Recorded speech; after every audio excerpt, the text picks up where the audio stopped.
আসসালামু আলাইকুম সবাইকে তানিয়াজ কিচেন স্টোরিতে আবারও স্বাগতম জানাচ্ছি আজকের নতুন রেসিপি দেখার জন্য। শীত স্পেশাল রেসিপিতে আজকে তৈরি করে দেখাবো নলেন গুড়ের রসগোল্লা। সব ধরনের টিপস এবং ট্রিক্স সহ আজকের রেসিপিটা শেয়ার করছি। আশা করছি রেসিপি সবার কাছে ভালো লাগবে। রেসিপি ভালো লাগলে অবশ্যই চ্যানেল সাবস্ক্রাইব করে দিবেন আর পাশে থাকা বেল বাটনটি অন করে রাখবেন যাতে করে নতুন সব ভিডিওর নোটিফিকেশন আপনাদের কাছে চলে যায়। এখানে আমি 1.5 লিটার ফুল ক্রিম লিকুইড দুধ নিয়েছি। এখন জাল করে দুধটাকে ফুটিয়ে নিব। আর যখনই দুধটা খুব ভালো করে ফুটে উঠবে তখন আমি চুলাটা অফ করে দিব। চুলাটা অফ করে তারপর এর সাথে আমি অ্যাড করে দিব আগে থেকে মিশিয়ে রাখা 1.5 টেবিল চামচ পরিমাণ ভিনেগার এবং 1.5 টেবিল চামচ পরিমাণ পানির মিশ্রণ।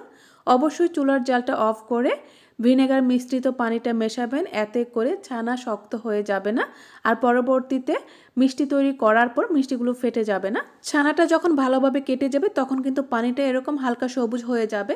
ছানাটা ভালোভাবে কাটার পর এখন এই গরম পানির মধ্যেও কিন্তু আমি ছানাটা বেশিক্ষণ রাখবো না। এখন এই ছানাটাকে আমি পরিষ্কার একটা পাতলা সুতি কাপড়ে ছেঁকে নিয়ে খুব ভালো করে ছানাটাকে পরিষ্কার পানি দিয়ে ধুয়ে নিয়েছি, এতে করে ভিনেগারের পানিটা ছানা থেকে চলে যাবে। তারপর ছানা থেকে এক্সট্রা পানিটা ভালো করে ঝরিয়ে নিয়েছি, তবে চেপে নয়, আমি আলতো করে এটাকে ঝুলিয়ে রেখেছিলাম। এখন ছানাটা পুরোপুরি ঠান্ডা হয়ে পানিটা ঝরে যাওয়ার পর এখন এই ছানাটাকে একটা বোর্ডের উপরে নিয়ে আমি হাতের সাহায্যে খুব ভালো করে সফট করে মথে নিব। আর ছানা কিভাবে পারফেক্টলি তৈরি করতে হয় তার একটা ভিডিও কিন্তু আমার চ্যানেলে আছে, তার লিঙ্কটা আমি ডেসক্রিপশন বক্সে দিয়ে দিব, চাইলে আপনারা সেখান থেকে দেখে নিতে পারেন ছানা তৈরির সম্পূর্ণ পদ্ধতিটা। তো ছানাটা আমি ভালো করে সফট করে মথে নিয়েছি, এখন এটা দিয়ে আমি মিষ্টি তৈরি করে নিব। তো এখন এই মথে নেওয়া ছানাটা থেকে ছোট ছোট লেচি কেটে নিয়ে আমি সাথে সাথে মিষ্টির শেপ দিয়ে দিচ্ছি। এখানে 1.5 লিটার দুধের ছানা থেকে আমি মোট 14টা মিষ্টি তৈরি করেছি। যদি আপনারা এর থেকে ছোট সাইজ করেন তাহলে সেক্ষেত্রে মিষ্টির পরিমাণ বেশি হবে, আর যদি আরও একটু বড় সাইজ করেন তাহলে সেক্ষেত্রে মিষ্টির পরিমাণ কম হবে। সবগুলো বল একইভাবে তৈরি করে নেয়ার পর এখন এগুলোকে আমি সেরাই দিব, তার জন্য মিষ্টির জন্য শিরাটা তৈরি করে নিব। এখানে চুলায় একটা প্যানে আমি 4 কাপ পরিমাণ পানি নিয়েছি। 4 কাপ পানির সাথে প্রথমে আমি অ্যাড করে দিচ্ছি 1 কাপ পরিমাণ চিনি, সেই সাথে দিচ্ছি 1 কাপ পরিমাণ খেজুরের গুড়। যেহেতু নলেন গুড়ের রসগোল্লা তাই এখানে খেজুরের গুড় তো ব্যবহার করতেই হবে। আর সাথে দিয়ে দিচ্ছি সুন্দর ফ্লেভারের জন্য 3টা এলাচ, অবশ্য এলাচটা ব্যবহার না করলেও পারেন।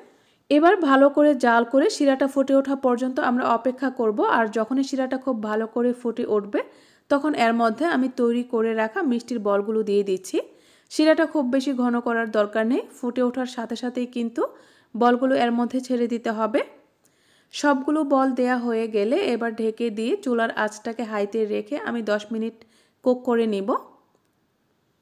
আর এরই মধ্যে বলগুলো কিন্তু ফুলে ডাবল হয়ে গেছে, আর এগুলো নাড়াচাড়া করার কোনো দরকার নেই, কারণ এই অবস্থায় কিন্তু মিষ্টিগুলো অনেক বেশি সফট আছে। আর মিষ্টিগুলো দেখতে পাচ্ছেন এগুলো কিন্তু নিজে থেকেই ঘুরে গড়াগড়ি খাচ্ছে। এবারে মিষ্টিগুলোকে ঢাকনা ছাড়া আমি 5 মিনিটের মতো কুক করে নিয়েছি। তারপর আবারও ঢেকে রেখে 10 থেকে 15 মিনিটের মতো চুলার আঁচটাকে মিডিয়ামে রেখে কুক করে নিব। আর এরই মধ্যে মিষ্টিগুলো কিন্তু একদম পারফেক্টলি কুক হয়ে যাবে।